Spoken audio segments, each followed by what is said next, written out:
Hello and good evening from Leinster House in the centre of Dublin. And firstly, welcome to you all on Facebook.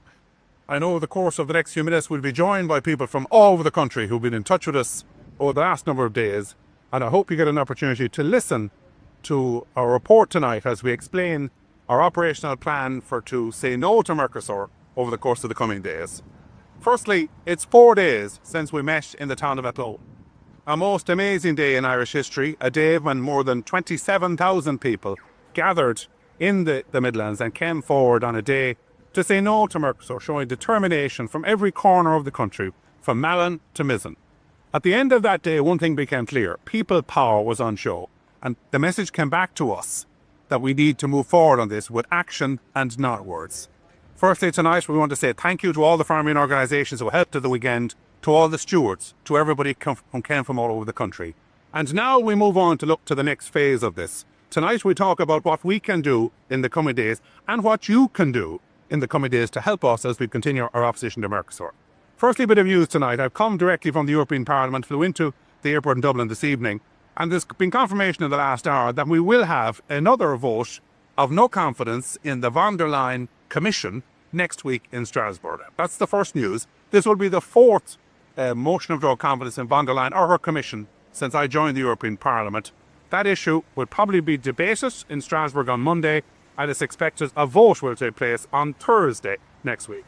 The other issue before the Parliament next week is an effort to have a legal review of this actual decision.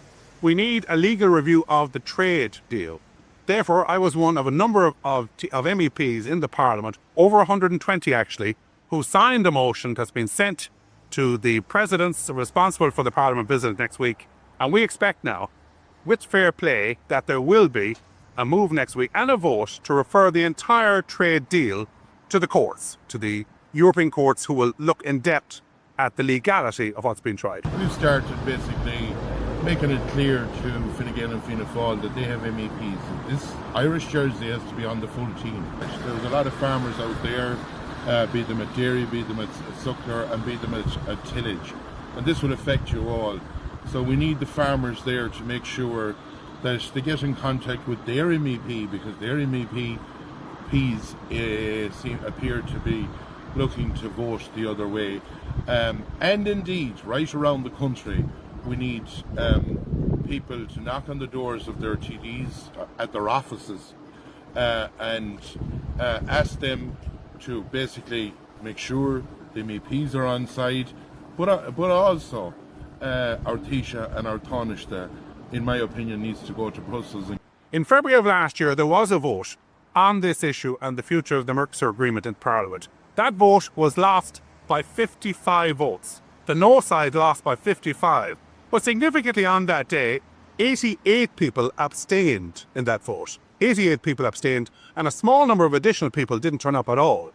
So our campaign and our work now starts to meet those 88 people. They're from all over Europe, because the truth is, many of our countries coming in at MEP are split. One other event is happening next Tuesday. I wanted to fill you in tonight. I will be there as well. The French Farmers Union, one of the biggest farmers union in the European community, is protesting on Tuesday morning in the city of Strasbourg. And again, I will be there, 9 a.m. in the morning.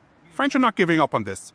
This is why I say we're not giving up on this. The French are not giving up on this. They will protest, and I will be there alongside the IFA and their leader, Francie Gorman, on Tuesday as we do that. I will be keeping you up to date on how we're going on the different things.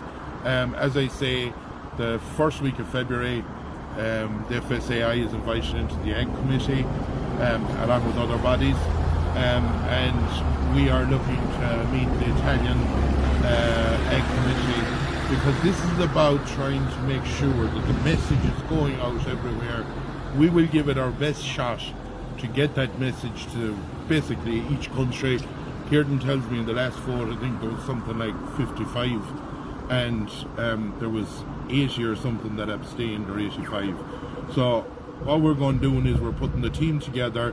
Ciaran is bringing people to Europe to, as he has said, to talk to different, basically to do a messaging job and to give out accurate information to show the public, because I believe the public, not alone in Ireland, but right throughout Europe, are basically sick of what's going on. And we see the French farmers, they were protesting yesterday, and my understanding is they're protesting next week again. So tonight, I've got 2 letters in my hand. 2 letters addressed to our Taoiseach and addressed to the Taoiseach. These are 2 letters making the situation very clear in terms of the diplomatic intervention. Next week, in Strasbourg, all 720 MEPs will be in the House. They will be there from Monday to Thursday. They will be available to speak in their groups and one-to-one with people from Ireland and from other countries. And this letter tonight is making it very clear. We're now officially inviting the Taoiseach and the Taoiseach to come to Strasbourg next week to follow through on what they said they were agreeing to in the programme for government, that they would work with like-minded countries and they would seek to oppose this deal.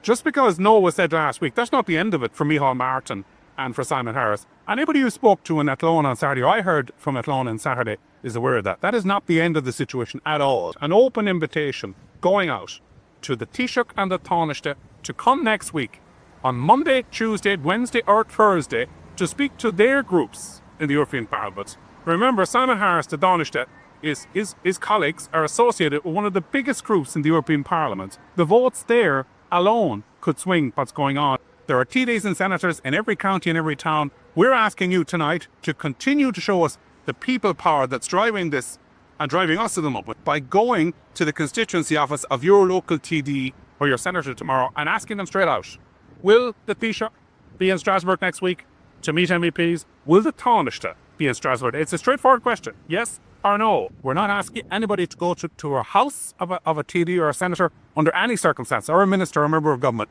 But we're most certainly asking you to call in to the constituency office of your local TD and senator tomorrow. Make it clear you want Taoiseach and the Taoiseach out there next week, because we need them on this. We need them and their groupings to support this situation. At the end of the day, action speaks louder than words. And we are going to continue this.